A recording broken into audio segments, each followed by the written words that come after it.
Live from a place, Charm City, Keys the Vandal. Marquise is the name my mama gave me. I'm here on a Sunday afternoon. It is beautiful outside. I'm grateful. I just got to attend an awesome event in Philly at the Velvet Whip, a speakeasy. There's live music, just a awesome, awesome event. Centered around gospel, centered around the spiritual essence of music, and just that togetherness, the community aspect of it. I've been laughing a lot, been smiling a lot, been able to connect with people that are just a reminder of why life is truly a beautiful thing. What did I do with the other device? Got directions on the other device. Yes. But in this moment, I'm thinking a lot about a couple concepts. Your truth, in the way you show up, whether you are aware of it or not, can make somebody feel like their life is a lie, and it can make them upset with their life. I joke with people, I don't even joke with people, but people mention like how fit I've got. And it's like, yeah, and everybody doesn't do it from this space, but I mean, you can discern, you can see the difference in the type of compliments you receive. And it's just that part of like, you're working out or you're educating yourself and you're accomplishing your goals to the point of discomfort within others. That is not your responsibility. That is not a signal to dim your light. That is not a signal to dim your light. When you recognize people are struggling to accept the changes that you are amassing, the changes that you're bringing to your life, don't shrink back. And again, that's one of those things that's easier said than done. I won't pretend that I haven't shrunk back at times like that. But please be conscious of that. Grow taller, stand taller, and find environments that honor your height is the bigger part, right? I grew up, I've been in houses, I won't say I grew up, but I've been in houses when I was getting taller where certain ceilings weren't that high, right? I stand about 6'4" as an adult. I stand about 6'4" to 6'5". I don't fit in a lot of spaces. What I'm not gonna do is make the space that I call home short. I want high ceilings. I want to be able to stretch up and not touch the ceiling. All right? I'm not gonna choose that for myself. I'm not gonna choose spaces that box me in. When I'm picking the spaces I want to live in, I want to dwell in, I want to create in, I don't want limits in the spaces that I've chosen for myself. So I'm saying that in terms of like, why was there a point where that's how I chose friendship? I chose friendships. I chose to be in spaces. I chose job. I chose jobs. I chose employment where it was like, oh, this is gonna be a box for you, buddy.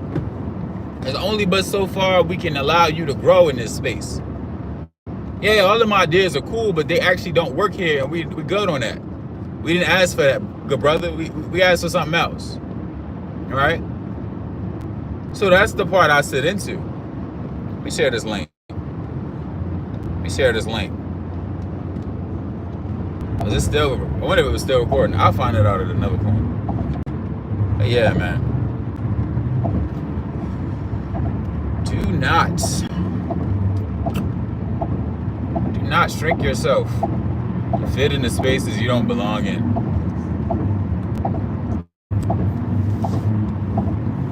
Oh, why don't I fit in with everybody else? Because you don't.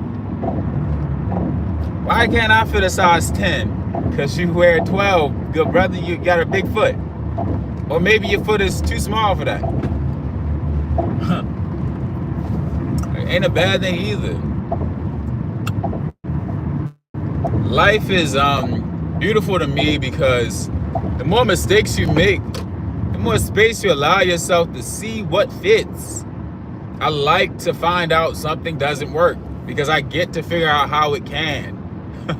I get to figure out what can work, what needs to be replaced, what input is allowing this output that I'm not asking for.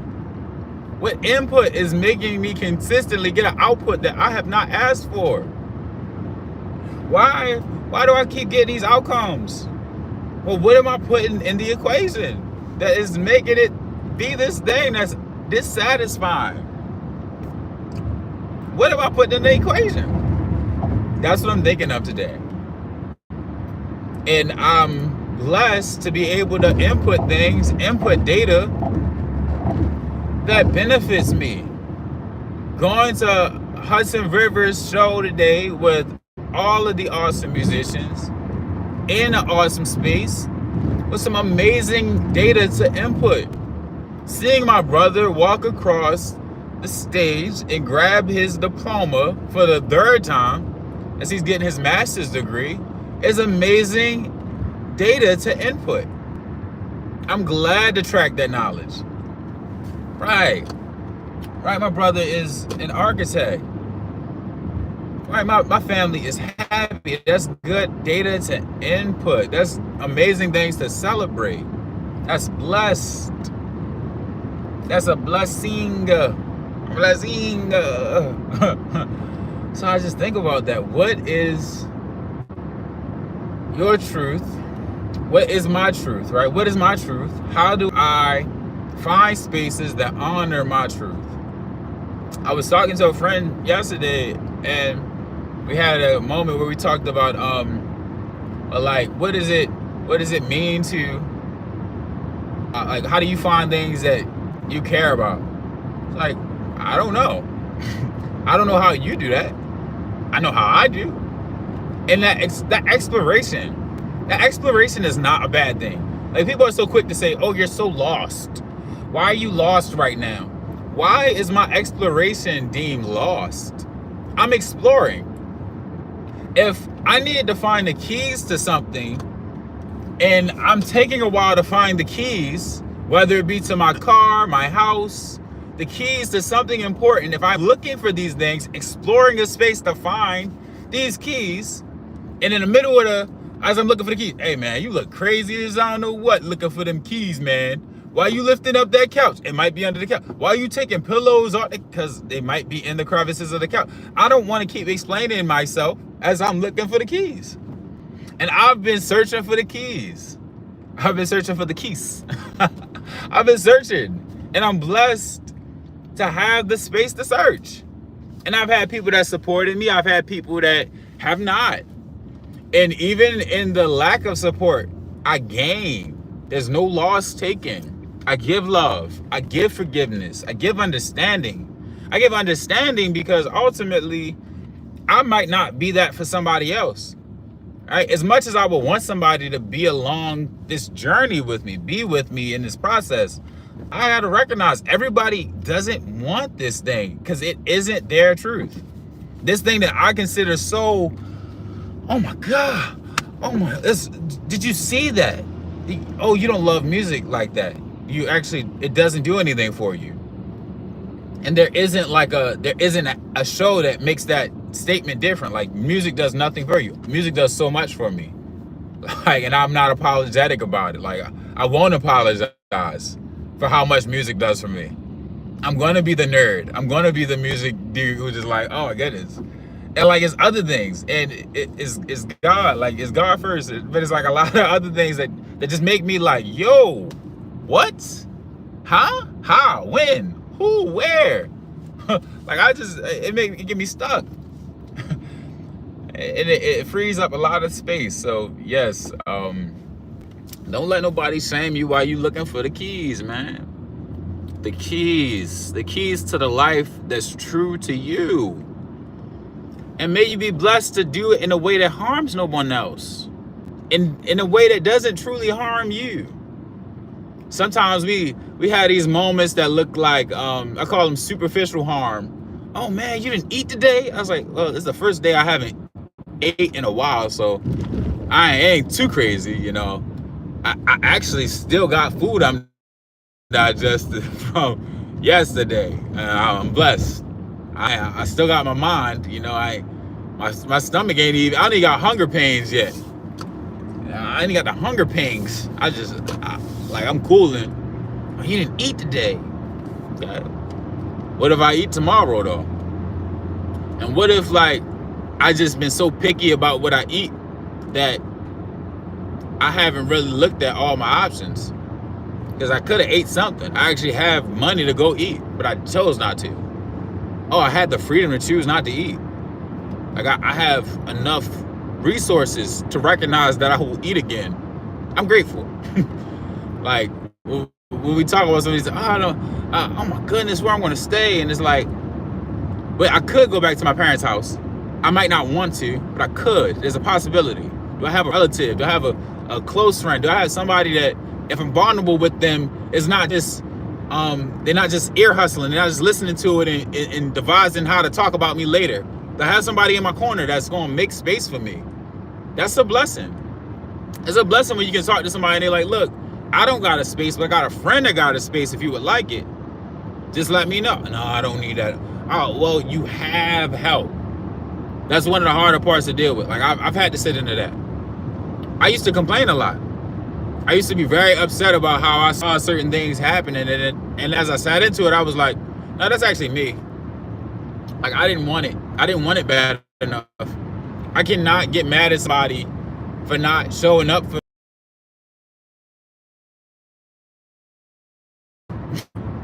like that. That's a valuable thing. But I know what I do want, and I do my best to honor that. And for anybody that feels away or like I don't keep a promise within that process, apologies, but like when we do a little deeper understanding of certain situations, a lot of people are trying to get their needs met without consent. I would really appreciate it if you did the thing.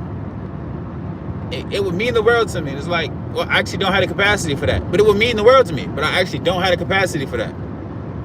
You're asking for something that I don't offer. So I understand it would mean the world to you, but like, if I have to do something that's sacrificing myself in a way that doesn't benefit me, and you're aware of how it doesn't benefit me and how it actually harms me, then how am I wrong for saying no? Oh, I really need you to walk. I need you to walk 10 miles with me, Marquise. Like, I don't have capacity for 10 miles, but I need you. I know what you need, but I'm telling you, this is what I got capacity for 5 miles. So if you could walk I could walk the 5 with you. I could walk the 3 with you, and I could walk 2 with you and then turn back because I got 5. So you going for 10. I don't know if you're turning back. You going for 10 straight and you gonna stop, and I don't have that much time or space for that. Well, you're mean, Marquise, because you don't wanna go to this space. Like, nah, bro, I'm not finna be mean. I mean, I guess I am. I'm gonna be mean in your playbook. But when we, like I said, when we dissect the truth, when the truth is revealed, all that name calling is BS. Because the facts will come out. The facts will come out and show a different light. Oh, he was lazy. Like I was joking with a friend about how some people self-sabotage. And I've quote unquote self-sabotage. But I like that concept because to some people, when you say no to things or you start to put your boundaries up, they feel like you're self-sabotaging. They're like, yo, he had everything. Like, why wasn't he stepping into these rooms with a little more? It's like, how much of this story do you really know before we start to have this conversation about how somebody didn't want it bad enough? Do you know exactly what was said in that space? Oh no, because he was supposed to be the biggest comedian in the world. Like, he was supposed to go. Like, do you know what they asked him to do before he received this title? Biggest comedian in the world, biggest performer in the world. Do you know what was requested of him, of them, of her, of him, of her, of them? Like, do you know what was requested as we make these very hard lines about what we would do in these situations. Nah, because you just lazy, Marquise. Huh? I'm lazy? I'm lazy, and the only reason you know me is because of a podcast I created? I'm lazy, but I'm the author of 3 books. I've taught multiple yoga classes, but I'm lazy? For some people, there's not enough work you can do for you to be of value. There's not enough work you can do for you to be of value. You are valueless, and that is a permanent designation. And your attempt to undo the permanency, your attempt to prove them wrong. No, I'm worth something. Your attempt to be worth something in the eyes of someone who's found you worthless will leave you miserable. Why? Why do I ever want to be valuable to somebody who's told me I'm valueless? That is the work. That is the work. My value does not begin or end with their compliment or praise. My value does not begin or end with a compliment or praise or a critique or complaint. My value is not made greater or shortened. My value is not made greater or lessened by someone's idea of who I stand to be. I'm blessed because I am who I am, despite who acknowledges it in the world. Major on the in the world. Who acknowledges in the world? I'm great because the great I am acknowledged me first. I'm great because the greatest acknowledged me.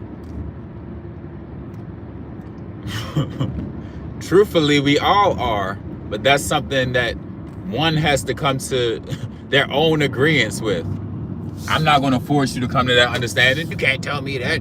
You can't tell me. I won't. I won't tell you anything you don't want to be told.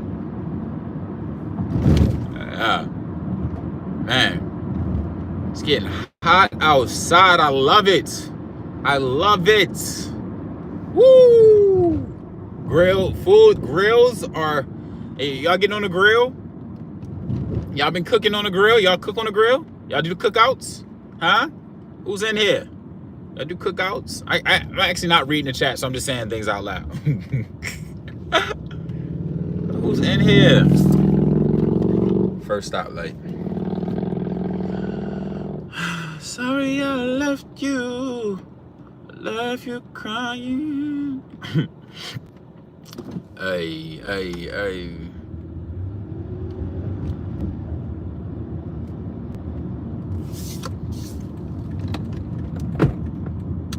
Stay blessed. Stay blessed. Blessed.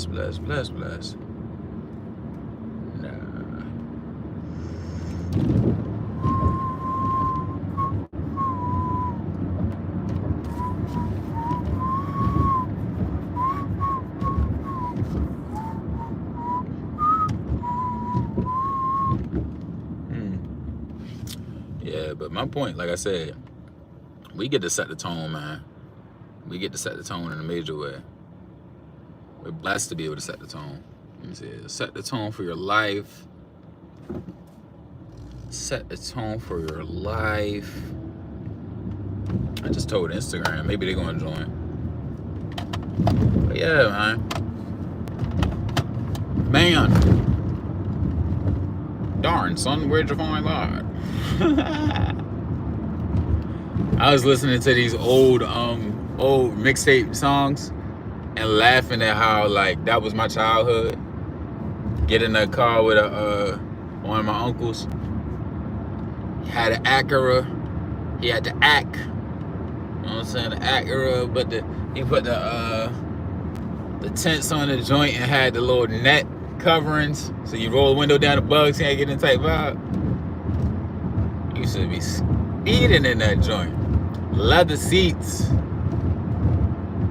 all the P's got leather seats. The Acuras with the leather seats. Yeah. Put that Gucci on. Put that Trap House. Just like all of those early moments. Like Tommy Lee and Pamela, I'm loving on the camera. Gucci is no amateur. Stop moving damage up. It's these moments, man. These moments. It's like, where were you? What were you a part of? Whose were you at that time? You know, you still your mama's.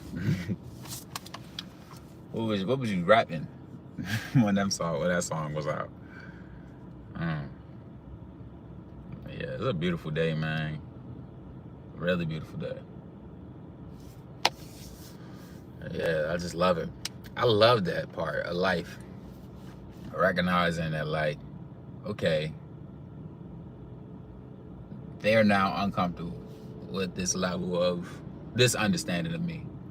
Because that's the part about changing yourself. Like, a lot of people talk about the self-improvement journeys. They talk about spiritual growth. And I'm grateful for the brothers I've met and the sisters that I've met in the process who are, like, capable of giving me gems. Like, everybody gives gems. Like, some people are, like, overstand and, like, they already been through processes and they've already backslid as many times as they need to. And they over the backsliding part of their life. They've already just put them hard lines in place where it's like, nah, I actually don't have that for you. And I'm not making space for that. You know what I'm saying? Like, I'm grateful to meet those individuals. I'm grateful to meet, like, people that's really doing awesome work. Like, being agents of change. Like, shout out to Joy Education Foundation. We Responders Incorporated. Keeping Hopes Alive. Shout out to all of the organizations in Baltimore right now. Creative Nomads. Greenmount West Community Center. It's just a long list of nonprofits that are intentionally doing work to benefit the youth of the city. And I'm just grateful to see it. I'm grateful to be a part of it in the ways that I can. I think what's so funny is when I started my brand, I already was working as a teacher. I actually don't talk about, I talk about it from time to time, but I haven't, like, actually dedicated a cast to that. I was teaching at a school, and I was blessed to start teaching some tech concepts. So as I was looking at the curriculums that they offer for technology classes, a lot of it was centered around digital footprints and digital literacy and the digital divide. So it's like these different terms that basically sum up our experience online. And the digital divide is the concept that everybody doesn't have access to the technology that we have access to. So somebody's experience online is completely shaped by the devices that they have access to. And the awareness and literacy, digital literacy, or just a capacity to use these devices. So somebody doesn't know about AirDrop. Like, it seems so minor, but it's like, yo, like, you don't know about AirDrop. You don't know how to send an email from your phone and make it look professional. You don't know how to send an email from your phone. You don't have a social media account. Like, these different things. And that could be because of ageism or literally not having the devices as you grew up. There's still children who don't have access to these things. And the free ones that you get at the library and different things like that may not be sufficient. The other part that's funny is thinking about the students who use those resources to their benefit. And because there's so many restrictions on those devices, they're blessed to not have to deal with a lot of the mess that other kids who have complete liberties and freedoms on these devices may run into. Digital divide, digital footprint. This concept that everything we do in this space will follow us.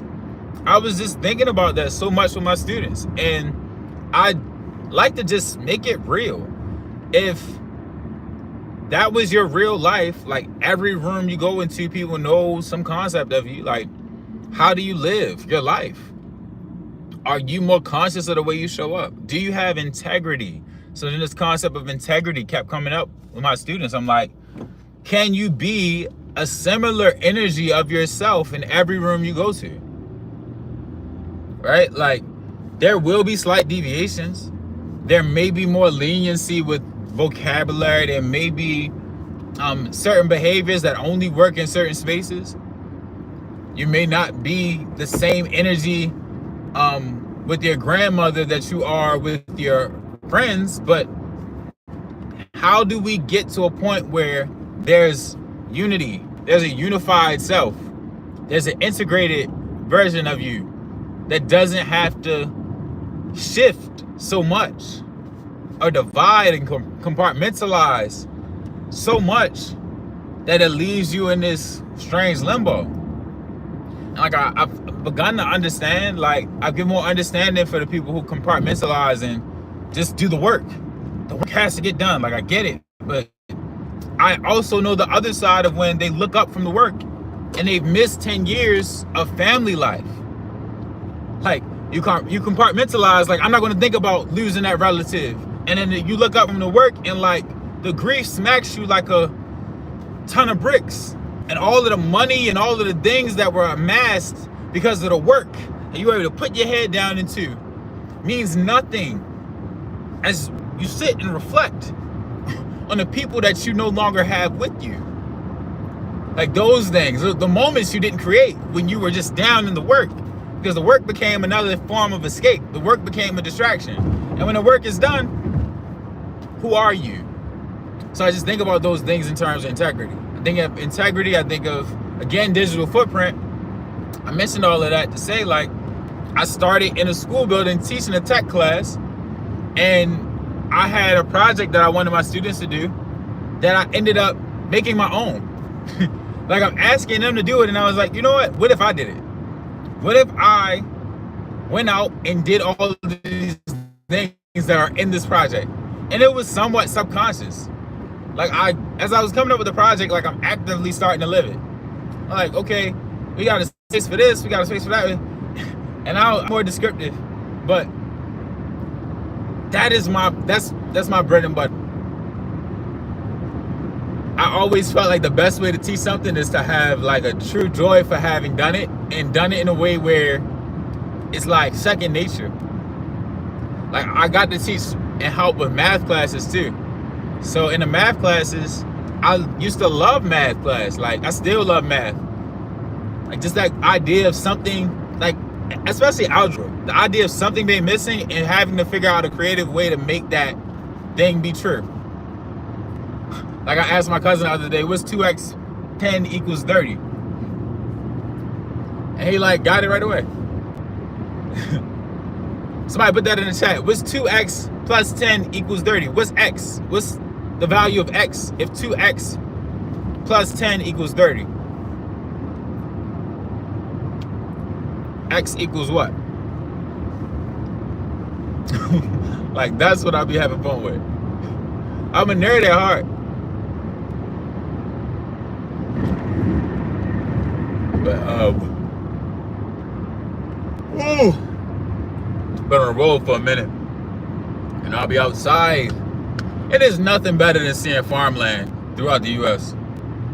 And I'm mostly on the East Coast right now, but it is funny to think about, like, it's so much just empty roads, just miles and miles of road and, like, open space.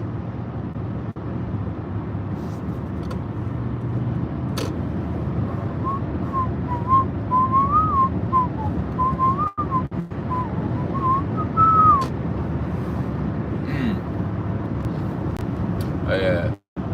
Hope y'all are having a beautiful day. I hope y'all get some of this sun. Get a hammock, y'all. Get a hammock. Them hammocks are handy, man. It's nothing like floating in the air. I put my arm up.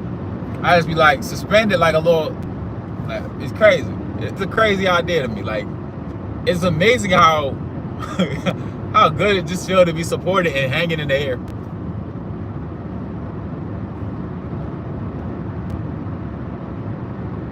floating on air, man. Hammock game is different. Hammock life. Yeah. That was my thought for the day. Giving major thanks for anybody who tuned into this, or anybody that's watching the recap. Like I said, I am a guy from a place, Charm City, Bitburg, Keith the Vandal. Marquise is the name my mama gave me. One day made better, as many days made greater. I'm uplifting you to be in a world that cares. If I keep it to myself, I think that's unfair. The joys we're given are best when shared. Visionaries never die, legends survive. Through the seeds we sow daily, we get better with time. Built in private, blessed in public. Bip, bip.